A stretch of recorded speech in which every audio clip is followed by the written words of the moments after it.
झलसिब राणीपुर झरियाल बलांगीर जिला कंटाबांजी विधायक लक्ष्मण बाग राणीपुर झलियार मंदिर परिदर्शन करी मंदिर ट्रस्ट कमिटी एवं अंचलवासी श्रावण समय सुविधा असुविधा पचारि बुझिଛନ୍ତି। एबे बहु संख्यार श्रद्धालु एवं काउडियाଙ୍କ समागम हेउथिबारु टैंक रे जोगे पानी जल जोगाण करिवा पई प्राथमिकता दिया जायछि। विधायक ए विषय बंगमुंडा वीडियो को फोन करी पानी टैंकर व्यवस्था करिवा पई कहिथिले। तेबे राणीपुर झरियाल मंदिरर उन्नति पई डीपीआर प्रस्तुत होई सारिछि। शीघ्र काम आरंभ होइजो बोली विधायक श्री बाग सूचना देइथिले। परे मां पई गछटिए कार्यक्रम अवसर रे वृक्षरोपण करथिले। एही समय मंदिर ट्रस्ट कमिटीर आवाहक अनिल त्रिपाठी, संपादक क्षीरसिंधु भोई, मंदिर पूजक जगमोहन त्रिपाठी, कृष्ण साहूଙ୍କ समेत झरियाल ग्रामवासी उपस्थित रहिथिले। राणीपुर झरियाल गोटे ऐतिहासिक तंत्र मंत्र देव्यपीठ, जेन देव्यपीठ रे 64 युगनिकर तथा विश्वकर्ता सोमेश्वर बाबांकर पूजा होउचे। आउ दीर्घ पूर्व पुरुषारु जेन मंदिर रो परिचालना संगे संगे लोकंकर गुटे विश्वास अच्छे।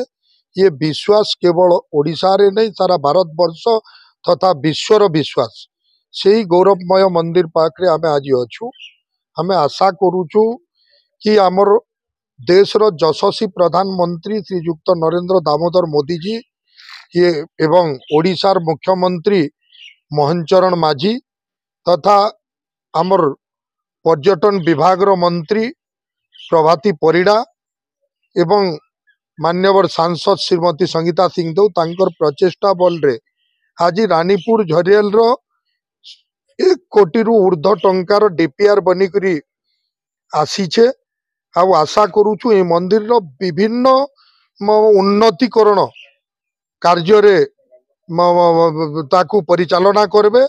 आउ ये शेष थर पाई मंदिर कमिटी रो समस्त को डाकितिले भुवनेश्वर रे ए भलिया गुटे सुंदर भाव रे प्रस्तुति बैठक हेतिला। बैठक रे सबु डीपीआर हम समस्त को परिचालित करी देखैतिले। हमें आशा करूछु आगामी दिन रे राणीपुर झरियाल गुटे शक्तिपीठ जो भलिया विकास सेवा को जाउची, जो भलिया सौंदर्य हेबार लगी जाउची, आशा करूछु दिने ये राणीपुर झरिया विश्व प्रसिद्ध गुटे देव्यपीठ को विश्व स्तरीय मान्यता भी मिली पारे।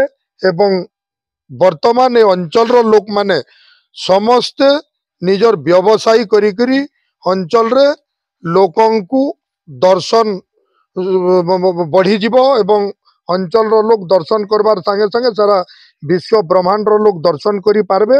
आउ भगवान कर कृपार सानिध्य लाभ करी पारबे। एटा आशा रखुछु कि अंचल रो गुटे बहुत बड़ डेवलप हेबा के जाउचे। आ लोक विभिन्न प्रकार व्यवसाय करी करी खुचनी बाचनी रु नहीं करी नडिया फूल रु नहीं करी अनेक लोक एठी नियुक्ति पाइबे, युवक युवती माने एवं शांति रे जीवन यापन करी पारबे। एटा हमर आशा और विश्वास। मोई तो निश्चित भाव रे कहमी कि इन तो मोई सोमेश्वर बाबांकर आशीर्वाद मोर उपरे अछि एवं कंटाबांजी विधानसभा जनसाधारण जो भलिया सुजोग देले मते ये रास्ता कढ़ावार पई ए भलिया पदक्षेप नेबार पई मु से कंटाबांजी विधानसभा जनसाधारण को धन्यवाद दउचे कि आज तांकर लागि एते बड़ गौरवमय जिनिस हेबार लागि जाउचे। धन्यवाद। टिटलागढ़ कुमार गौरव रथन बलांगीर अंजु पृष्टि रिपोर्ट।